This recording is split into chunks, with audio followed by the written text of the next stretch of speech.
الحمدللہ، اللہ تعالیٰ کا لاکھ لاکھ شکر ہے کہ مالک الملک نے اپنی یاد کی توفیق اور موقع عطا فرمایا۔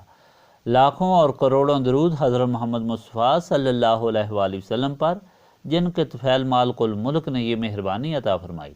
سامعین اکرام، اللہ تعالیٰ نے قرآن پاک میں ارشاد فرمایا، اعوذ باللہ من الشیطان الرجیم، بسم اللہ الرحمن الرحیم۔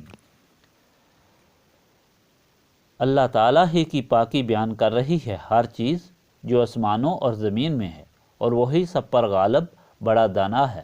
وہی تو ہے جو باہر نکال لایا ہے اہل کتاب کے کافروں کو ان کے گھروں سے۔ پہلی جلاوطنی کے وقت تم نے یہ کبھی خیال بھی نہیں کیا تھا کہ وہ نکل جائیں گے، اور وہ بھی یہ گمان کرتے تھے کہ ان کے قلعے ان کو بچا لیں گے اللہ تعالیٰ سے۔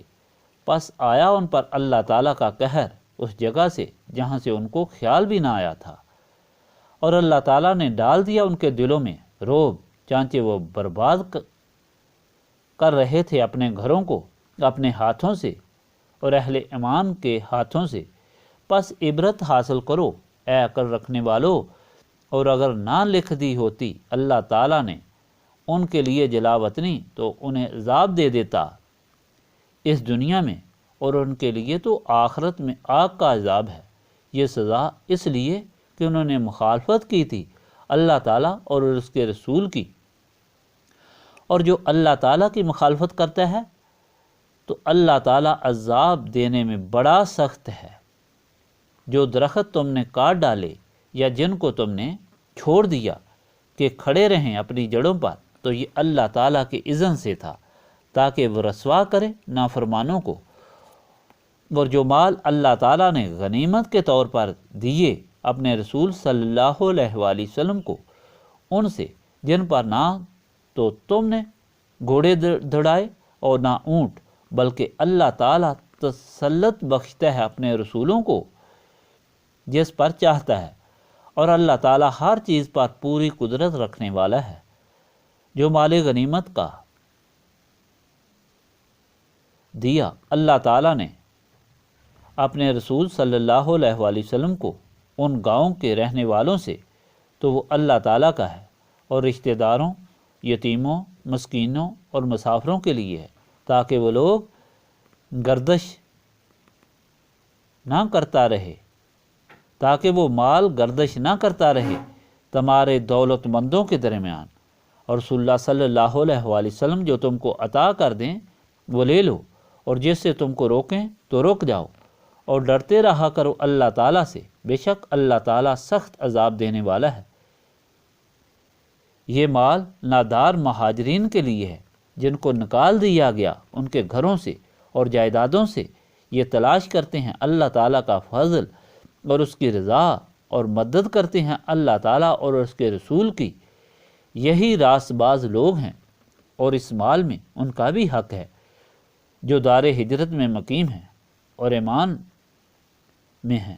مہاجرین میں سے پہلے محبت کرتے ہیں ان سے جو ہجرت کر کے ان کے پاس آتے ہیں اور نہیں پاتے اپنے سینوں میں کوئی خلش اس چیز کے بارے میں جو مہاجرین کو دے دی جائے، اور ترجیح دیتے ہیں ان کو اپنے آپ پر، اگرچہ ان کو اس چیز کی خود شدید حاجت ہوتی ہے۔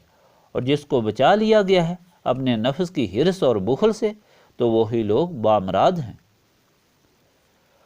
اور ان کا بھی حق ہے جو ان کے بعد آئے، جو کہتے ہیں اے ہمارے پروردگار ہمیں بھی بخش دے، اور ہمارے ان بھائیوں کو جو ہم سے پہلے ایمان لائے، اور نہ پیدا کر ہمارے دلوں میں بغض اہل ایمان کے لیے، اے ہمارے رب بے شک تو رؤوف الرحیم ہے۔ پچھلے فرمان الہی میں منافقین کا حال بیان کیا گیا جو یہودیوں سے بھی دوستی رکھتے اور مومنین کو بھی اپنی دوستی کا یقین دلاتے اور جھوٹی قسمیں کھاتے تھے۔ پھر اللہ تعالیٰ نے فرمایا کہ ایسے لوگوں کے لیے سخت عذاب تیار کیا ہوا ہے جس سے انہیں ان کی قسمیں نہیں بچا سکیں گی، آخرت میں بھی اسی طرح جھوٹی قسمیں کھائیں گے۔ یہ شیطانی ٹولہ ہے جو دونوں جہانوں میں رسوا ہوں گے۔ حکم ہوا کہ ایماندار کبھی اللہ تعالیٰ اور اس کے رسول صلی اللہ علیہ وآلہ وسلم کے مخالفوں سے دوستی نہیں رکھتے، اگرچہ ان کے اپنے بیٹے، باپ، بھائی یا رشتہ دار ہوں، ہر تعلق، ہر محبت اللہ تعالیٰ کی محبت پر قربان کرتے ہیں۔ اللہ تعالیٰ ان سے راضی اور وہ اللہ تعالیٰ سے راضی ہوں گے۔ یہ اللہ تعالیٰ کی جماعت کامیاب اور نجات پانے والی ہے۔ آج کے فرمان میں سورۃ حشر کا بیان ہے۔ یہ بات ثابت ہے کہ یہ سورت بنو نذیر یہود کے متعلق ہے، جو غزوہ بدر کے بعد 4 ہجری میں پیش آیا۔ مدینہ پاک کا پہلا نام یثرب تھا، اور یہ نام اس کے آباد کرنے والے کے نام سے مشہور ہے، جو یثرب بن کہلائل بن اوز بن املیک تھا۔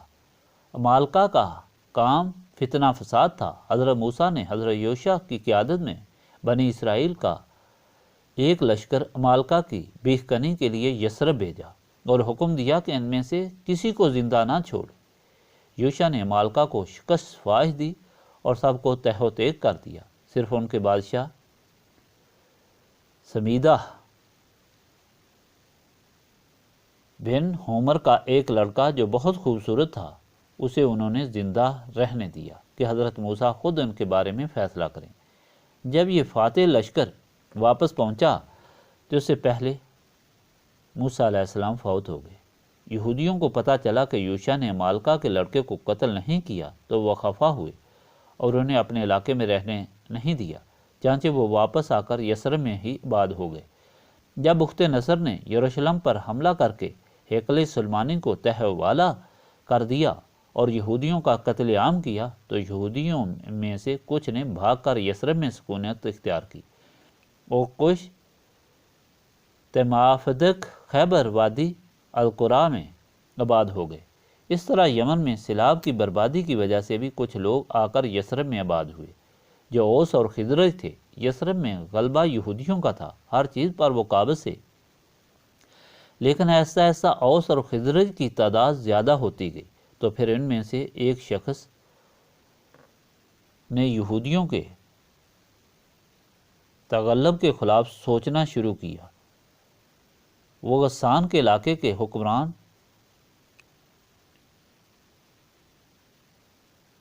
جو ابو جبیلہ تھا، اس نے اس سے مدد چاہی۔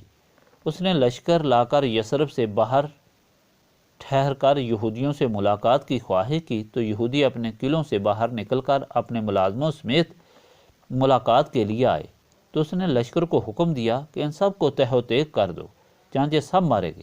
اس طرح یثرب میں اوس اور خزرج کا غلبہ ہو گیا۔ اس وقت یثرب میں 3 قبیلے آباد تھے، بنو نذیر، بنو قریظہ اور بنو قبنقاع۔ بنو قریظہ اور بنو نذیر نے یثرب سے باہر اپنی بستیاں قائم کی، اور یہ یہود مالی طور پر بہت مضبوط تھے کیونکہ کاروبار ان کے ہاتھ میں تھا۔ انہوں نے لوگوں کو سود میں جکڑا ہوا تھا۔ اوس اور خزرج میں بے اتفاقی ہو گئی، یہودی اس سے فائدہ اٹھانے لگے۔ پھر جب اسلام کی روشنی پھیلنے لگی، حضور پاک صلی اللہ علیہ وآلہ وسلم نے ہجرت فرمائی تو یثرب کا نام مدینہ النبی ہو گیا۔ حضور پاک صلی اللہ علیہ وآلہ وسلم کی تشریف آوری پر یہ لوگ بھی استقبال میں پیش تھے۔ حضور نبی کریم صلی اللہ علیہ وآلہ وسلم نے کئی معاہدے کیے امن و امان سے رہنے کے لیے۔ پہلے مہاجرین اور انصار کا بھائی چارہ قائم کیا، پھر یہود سے امن کے ساتھ رہنے کا معاہدہ کیا، ان کو مساوی بنیادوں پر مذہبی آزادی، معاشرتی اور معاشی مساوی حیثیت سے بہر اندوز کیا۔ اگر باہر سے کوئی حملہ کرے تو دونوں فریق مل کر مقابلہ کریں گے، اور مدینہ پاک کے اندر کسی قسم کا فتنہ فساد حرام قرار دیا گیا۔ کچھ عرصہ بعد ہی یہود نے معاہدہ کی شرائط کی خلاف ورزی شروع کر دی، اور اوس اور خزرج کی آپس میں محبت ان کے لیے ناگوار تھی۔ یہود کا کاروبار سود پر تھا جس کو اسلام نے حرام قرار دے دیا تھا۔ اس طرح اندرونی طور پر یہود مسلمانوں کے سخت مخالف ہو گئے۔ بدر کی جنگ کے بعد کعب بن اشرف جو بنی نذیر کا سردار تھا، چھپ کر مکہ آ کر مشرکین کے زخمیوں کی عیادت کرنا اور مقتولون کے ورثہ سے تعزیت کرتا۔ ان کو مسلمانوں سے بدلہ لینے کے لیے اس نے ہر قسم کی کوشش کی۔ پھر احد میں مسلمانوں کی تکلیف کے باعث اور بیر معونہ کا کنواں کے واقعہ کے بعد ان کی دلیری اور بڑھ گئی۔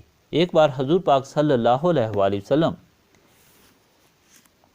ایک دیت کے مسئلے کے بارے میں بنو نذیر کے ہاں تشریف لے گئے تو آپ صلی اللہ علیہ وآلہ وسلم ایک دیوار کے سائے میں تشریف فرما ہوئے تو انہوں نے ایک آدمی کو تیار کیا کہ نعوذ باللہ اوپر سے حضور پاک صلی اللہ علیہ وآلہ وسلم پر پتھر لڑکائے۔ جبرائیل نے اطلاع دی اور آپ صلی اللہ علیہ وآلہ وسلم اٹھ کر دوسری جگہ چلے گئے۔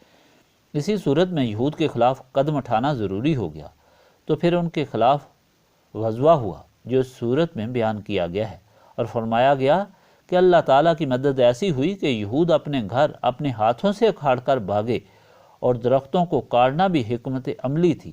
اس صورت میں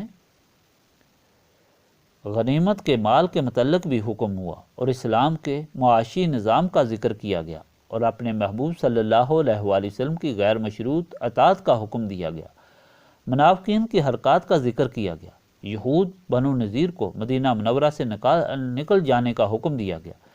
منافقین نے ان کو اپنی مدد کی یقین دہانی کرائی اور انہوں نے بھی دھوکہ دیا۔ آخر سب ذلیل ہوئے اس مالک الملک کے حکم سے جس کے سارے نام حسن اور طاقت کے مظہر ہیں۔ یہود نے مدینہ منورہ میں زرخیز زمینوں میں مضبوط قلعے اپنے لیے بنائے ہوئے تھے، لیکن اللہ تعالیٰ کی طرف سے ان کے دلوں میں ایسا رعب چھایا کہ وہ خود اپنے گھروں کو گھرا کر سامان لے کر نکل گئے۔ باقی سامان، زمین، مکان سب مسلمانوں کے ہاتھ آیا۔ کیونکہ یہ اللہ تعالیٰ کے فضل سے ان کے ہاتھ آیا، اسی لیے کسی مسلمان کا اس پر حق نہیں تھا۔ یہ سب اللہ تعالیٰ اور اس کے رسول صلی اللہ علیہ وآلہ وسلم کی ملکیت رہے گی۔ جو حضور پاک صلی اللہ علیہ وآلہ وسلم کسی کو دیں وہ لے لے، جیسے منع کریں وہ باز رہیں۔ کسی مسلمان نے گھوڑے یا اونٹ کے ذریعے یہاں قبضہ نہیں کیا۔ ایسی اللہ تعالیٰ کی عطا کی تقسیم اللہ تعالیٰ کے رسول صلی اللہ علیہ وآلہ وسلم کی مرضی پر ہے۔ اس سے آمدن غریب رشتہ داروں، مسکینوں، یتیموں اور مسافروں میں تقسیم کی جائے گی، تاکہ دولت اغنیا میں جمع نہ ہو بلکہ تقسیم ہوتی رہے۔ یہ ان مہاجرین کے لیے ہے اور ناداروں کے لیے جن کو اپنے ملک سے نکال دیا گیا اور انہیں ان کے مال سے محروم کر دیا گیا، اور یہ ہمیشہ اللہ تعالیٰ کے فضل اور رضا کے طالب اور اللہ تعالیٰ کی رضا کے لیے اور رسول پاک صلی اللہ علیہ وآلہ وسلم کے حکم پر جہاد میں مصروف ہیں، اور یہ ہر لحاظ سے اپنے آپ کو سچا ثابت کرنے والے ہیں۔ اس مال میں ان کا بھی حق ہے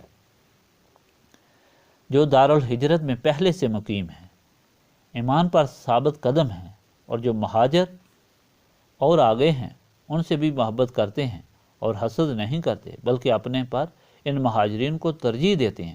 ایسے لوگ واقعی بامراد ہیں کہ انہوں نے حرص کو دخل نہیں دینے دیا۔ یہ لوگ دعا کرتے ہیں کہ اے ہمارے پروردگار ہمیں بھی بخشی دے اور ہمارے ان بھائیوں کو بھی جو ہم سے پہلے ایمان لائے، اور نہ پیدا کر ہمارے دلوں میں بغض، اور ہمیں پاک رکھ اہل ایمان کے لیے بغض رکھنے سے۔ اے ہمارے رب تو بے شک بے حد مہربان اور معاف فرمانے والا ہے۔ یہ برکت، یہ عظمت، یہ بخشش ایمان کی ہے کہ اپنے پر اپنے بھائیوں کو ترجیح دینا اور ان کے لیے دعا کرنا صرف اور صرف نسبت رسولی صلی اللہ علیہ وآلہ وسلم کا فیضان ہے، جس سے دل روشن اور حرص، لالچ، حسد سے پاک ہو جاتا ہے اور ہر وہ چیز پسند ہوتی ہے جو اللہ تعالیٰ کو پسند ہے۔ یہی نسبت رسولی صلی اللہ علیہ وآلہ وسلم ہے جو ہماری آرزو ہے۔ اسی کے لیے ہم یہاں بیٹھ کر اللہ تعالیٰ کی یاد کرتے ہیں اور سوال کرتے ہیں۔